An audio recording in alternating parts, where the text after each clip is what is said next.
ఆంధ్రప్రదేశ్లో రాజకీయం పూటకో రంగు మారుతున్న క్రమంలో వైసీపీలో ఓవైపు టికెట్ల పంచాయతీ, మరోవైపు వర్గ విభేదాలతో ఏం చేయాలో తెలియక సీఎం జగన్ తలపట్టుకుంటున్నారు. ఇప్పుడు తాజాగా మరోసారి పెనుకొండ, జీడి నెల్లూరు నియోజకవర్గాల్లో వైసీపీ నేతల మధ్య వర్గ విభేదాలు భగ్గుమన్నాయి. పెనుకొండలో ఉషశ్రీ చేసిన పని ఎమ్మెల్యే శంకర్ నారాయణ వర్గం మండిపడేలా చేస్తోంది. అలానే జీడి నెల్లూరు ఎమ్మెల్యే అభ్యర్థిగా చిత్తూరు ఎంపీ రెడ్డప్పను వ్యతిరేకిస్తూ నారాయణస్వామి వర్గం ఆందోళన చేయడం హాట్ టాపిక్ గా మారింది.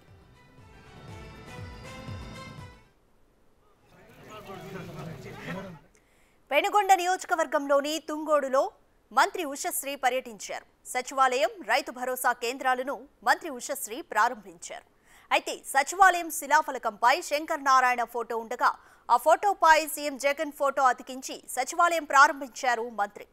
అలానే ప్రోటోకాల్ విస్మరించి స్థానిక ఎమ్మెల్యేనే కార్యక్రమాలకు పిలవకుండా మంత్రి పక్కన పెట్టడమే కాకుండా ఫోటో కనబడకుండా చేయడం విమర్శలకు దారితీస్తోంది. దీంతో మంత్రి ఉషశ్రీపై ఎమ్మెల్యే నారాయణ వర్గం నేతలు మండిపడుతున్నారు.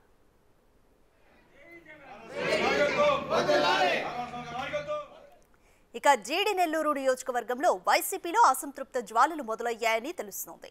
నియోజకవర్గ ఎమ్మెల్యే అభ్యర్థిగా చిత్తూరు ఎంపీ రెడ్డప్పను ప్రకటించడంతో నారాయణస్వామి వర్గం కార్వేటీలోని ఎంపీడీఓ కార్యాలయం వద్ద ఆందోళన నిర్వహించింది.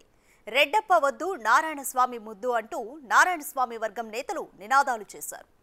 నారాయణస్వామి వర్గం నేతలంతా పూర్తి స్థాయిలో రెడ్డప్పను వ్యతిరేకిస్తూ తీర్మానాలు చేస్తుండడం ఎంపీ రెడ్డప్పకు మింగుడు పడ్డం లేదు. ఈ వ్యవహారం కూడా తాడేపల్లికి చేరిందని పార్టీ వర్గాల్లో చర్చించుకుంటున్నారు. ఇప్పటికే ఓటమి భయంతో ఉన్న సీఎంకు ఈ నిరసన జ్వాలలతో ఇక నిద్ర కూడా పట్టదని ప్రతిపక్ష నేతలు ఆరోపిస్తున్నారు. మా కార్యకర్త మండలం వైఎస్ఆర్ కార్యకర్తలు ప్రజలందరి తరఫున ఇది మా చిన్న విన్నపము. ఈరోజు జరిగింది చూస్తే ఆ రోజు కష్టకాలంలో కూడా అన్ని విధాలుగా నేను ఉన్నాననేసి తోడుగా వచ్చిన మా నారాయణ స్వామికి మళ్ళా మేమందరూ కలిసికట్టుగా ఉండి మళ్ళా ఈరోజు జరిగింది ఇంత అభివృద్ధి చేసి ప్రతి ఇంటి ప్రతి కార్యకర్తని పలకరిస్తూ ఎల్లప్పుడూ అందుబాటులో ఉండే మా నారాయణ స్వామి మళ్ళా మీరు ఎమ్మెల్యేగానే సీట్ ఇచ్చి మేమందరూ కలిసికట్టుగా ఉండి మళ్ళీ మేము గెలిపించుకుంటాము. ఇది మీరు మళ్ళా పెద్ద మనసుతో మీరు ఆలోచించి ఈ నిర్ణయాన్ని అందరూ కార్యకర్తలు సంతోషమైన వార్తగా మాకు మళ్ళా ఇవ్వాలని ఇప్పటికి కూడా మేము నమ్మలేకపోతున్నాము. ఎందుకంటే ఎప్పుడు నారాయణ స్వామి గారు ఎంతో అభివృద్ధి చేశారు. ప్రతి చిన్న గ్రామం కూడా ఎంతో అభివృద్ధి పొందింది. అదేవిధంగా ప్రతి కార్యకర్తను పలకరిస్తూ కాబట్టి ఈరోజు ఈ నిర్ణయం మీరు తీసుకున్నది మళ్ళా మీరు దీన్ని ఆలోచించి ఎలాగైనా మాకు ఎమ్మెల్యేగా నారాయణ స్వామిని ఇవ్వాలని ఈ కార్యక్రమం ప్రజలందరూ తరఫున వేడుకుంటున్నాము. ఈరోజు మా కార్యకర్త మండలిలో మేము చాలా బాధలతో ఉన్నాం. ఎందుకంటే ఈరోజు మా నారాయణ స్వామిని ఇక్కడ ఎమ్మెల్యేగా వద్దనేసి ఎంపీగా వేశారు.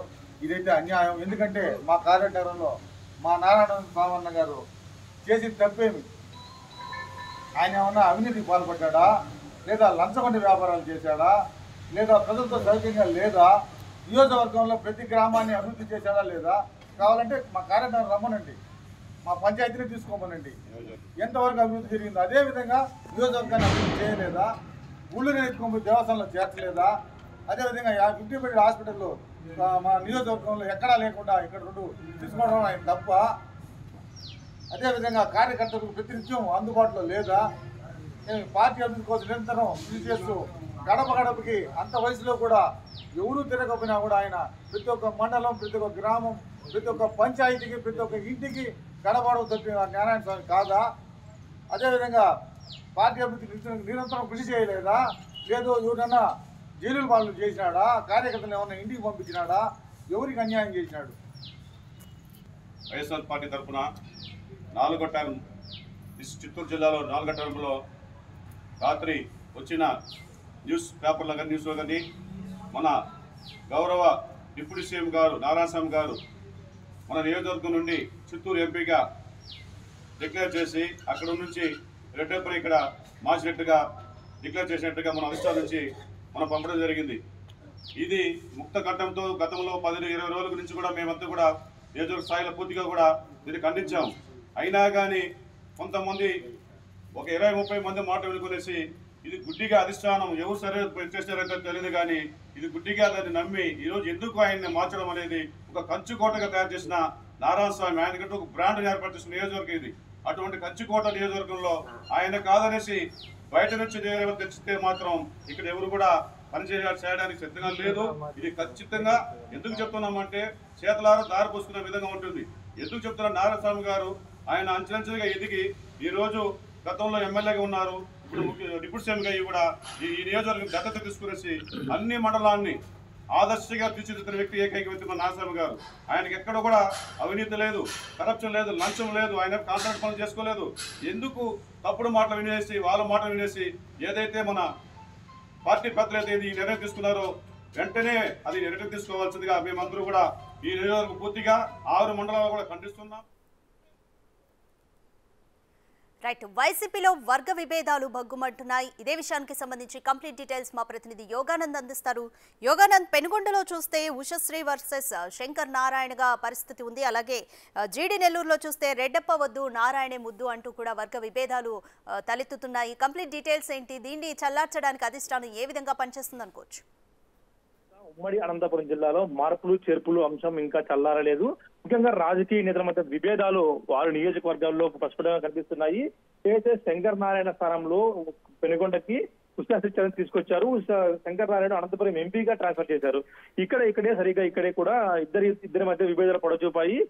ఇద్దరు బయటకు కలుస్తున్నా కూడా లోపల మనసులు కలవడానికి స్పష్టంగా అర్థమవుతుంది మనకు. నిన్న ఒక సచివాలయం ప్రారంభోత్సవ కార్యక్రమంలో స్థానిక ఎమ్మెల్యే కూడా శంకర్ నారాయణ కాదా ఫోటో కాదని ఇన్ఛార్జ్ గా వెళ్ళిన ఉషశ్రీ చరణ్ ఫోటోతో సచివాలయం రైతు భరోసా కేంద్రాన్ని ఓపెన్ చేయడంతో శంకర్ నారాయణ తీవ్ర అసంతృప్తికి లోనయ్యారు. ముఖ్యంగా స్థానిక ఎమ్మెల్యే ఇంకా ఎమ్మెల్యేగా 10 కాలం ఉంది కాబట్టి ఎటువంటి సమాచారం లేకుండా మీరు ఎలా ఓపెన్ చేస్తారంటూ కూడా ధర్నాకు దిగిన పరిస్థితి చూసాం మనము. అదేవిధంగా రోజు ఆత్మీయ సమావేశాలు పెడుతున్నప్పటికీ కూడా లోపల మాత్రం ఇంకా కత్తులు తీసుకుంటున్నట్టు తెలుస్తోంది. ఇక కళ్యాణ్ దుర్గంలో శంకర్ నారాయణకి ఏమాత్రం సహకరించకుండా ఉషశ్రీ శంకర్ నారాయణతో అక్కడ ఆత్మీయ సమావేశాలు పెట్టుకున్న మాత్రం ఎక్కడా కూడా ఆమె జరుపుతున్నప్పటికీ ఆమె మాత్రం ఎక్కడా కూడా సహకరించిన దాఖలాలు అయితే లేవు. ఇవన్నీ కూడా వైసీపీ నేతలు ఎక్కడ దారి తీస్తాయంటూ కూడా లోలో నిజమైన కార్యకర్తలంతా కూడా బాధపడుతున్నారు. వెనువెంటనే చర్యలు తీసుకోవాలి అని కోరుతున్నారు. అధిష్టానం ఇద్దరిపైన కన్నేసి ఖచ్చితంగా వీరిద్దరిని కూర్చోబెట్టి సరిగ్గా మాట్లాడించి సమస్యను ఎక్కడ సాల్వ్ చేయాలంటూ కూడా కార్యకర్తలు కోరుతున్నారు. ముఖ్యంగా ఈ పెనుగొండలో కానీ కళ్యాణ్ దుర్గంలో ఉషశ్రీ చరణ్ స్థానిక నాయకుడు తలాది రంగయ్యకు ఏమాత్రం సహకరించకుండా అక్కడ ఆయనకు అనేక ఇబ్బందులు కూడా చూపిస్తున్నట్టు కూడా వార్తలు వస్తూ ఉన్నాయి. ఆయనకు సహకరించకుండా ఆత్మీయ సమస్యలు ఏం పెట్టకుండా కూడా ఆయనకు సహకరించట్లేదు. ఇదివరకు వీరిద్దరి మధ్య విభేదాలు ఉన్నాయి కాబట్టి సహకరించేది లేదంటూ కూడా భీష్మిచ్చి కూర్చున్నారు. పెనుగొండలో కూడా కలుపుకుపోతున్నప్పటికీ కూడా ఉషశ్రీ చరణ్ కొంచెం ఓవర్ యాక్షన్ చేస్తున్నట్టు కూడా స్థానిక వైసీపీ నాయకులే కొత్తగా వచ్చినప్పటికీ ఆమె ఓవర్ యాక్షన్ చేస్తున్నట్టు కూడా స్థానిక వైసీపీ నాయకులు ఆరోపిస్తున్నారు. శంకర్ నారాయణ కలుపుకోకుండా కనీసం విగ్రహ ప్రారంభోత్సవంలో ఆయన పేరు లేకుండా ఆయన ఫోటో లేకుండా ఎలా ప్రారంభిస్తారు, ఆయన స్థానిక ఎమ్మెల్యే కదా అంటూ కూడా నియోజకవర్గాలు ఆగ్రహం వ్యక్తం చేశారు. వీటన్నిటికీ చెక్ పెట్టాలి అధిష్టానం పావులు కలిపితే మేలంటూ కూడా స్థానిక కార్యకర్తలు కోరుతున్నారు. రాధిక, యోగానంద్, ఈ వర్గ విభేదాలు తాడేపల్లి ప్యాలెస్ కు చేరుకున్నాయనుకోవచ్చా? సీఎం జగన్ వీటిని అణిచేందుకు ఏ విధంగా దిశానిర్దేశం చేస్తారనుకోవచ్చు? రాధిక, ముఖ్యంగా చూసుకున్నట్లయితే ఇవన్నీ కూడా స్థానిక జిల్లా ఇన్ఛార్జ్ మంత్రి పెద్దిరెడ్డి రామచంద్రరెడ్డి దృష్టికి తీసుకెళ్తున్నామంటూ కూడా పెనుగొండ నాయకులు ప్రకటించారు. ఒంటెద్దు పోకడ ముఖ్యంగా ఇవాళ ఆమె రొద్దం మండల కార్యకర్తలతో తన వర్గంతో తిరుమల దర్శనానికి వెళ్ళారు. అక్కడ కూడా కేవలం తన వర్గం వారిని కలుపుకుపోతున్నారు, అవతల వర్గం వారిని ఎక్కడికి తీసుకెళ్లలేదంటూ కూడా ఆరోపణలు వచ్చి ఇవన్నీ కూడా మంత్రి పెద్దిరెడ్డి దృష్టికి తీసుకెళ్తాము. ఎటువంటి పరిస్థితుల్లో శంకర్ నారాయణ తిరిగి మేము తెచ్చుకుంటాము అన్న విధంగా కూడా స్థానిక నాయకులు మాట్లాడుతున్నారు. శంకర్ నారాయణ కూడా వీరికి ఫ్రీ హ్యాండ్ ఇచ్చేది తెలుస్తోంది. తిరిగి అక్కడే పోటీ చేసే విధంగా కూడా అధిష్టానంపై ఒత్తిడి పెంచే కార్యక్రమాలు చేస్తే మేలు అంటూ కూడా కొద్దిగా లోపల సాగుతుంటూ తెలుస్తోంది. అనంతపురం ఎంపీగా ఆయన ఇష్టపడడం లేదు పోయేందుకు, కాబట్టి ఇలాంటి కార్యక్రమాలు చేస్తున్నారంటూ కూడా ఆమె వర్గం నాయకులు కూడా పెద్దిరెడ్డి రామచంద్రరెడ్డికి కంప్లైంట్ ఇచ్చే విధంగా కూడా వెళ్తున్నారని కూడా తెలుస్తోంది. ఇవన్నీ కంప్లైంట్ తాడేపల్లికి చేరతాయా, తాడేపల్లిలో ఎటువంటి పరిష్కారం లభిస్తుందని కూడా ఆసక్తికరంగా మారింది. Radhika, right, thank you Yoganand.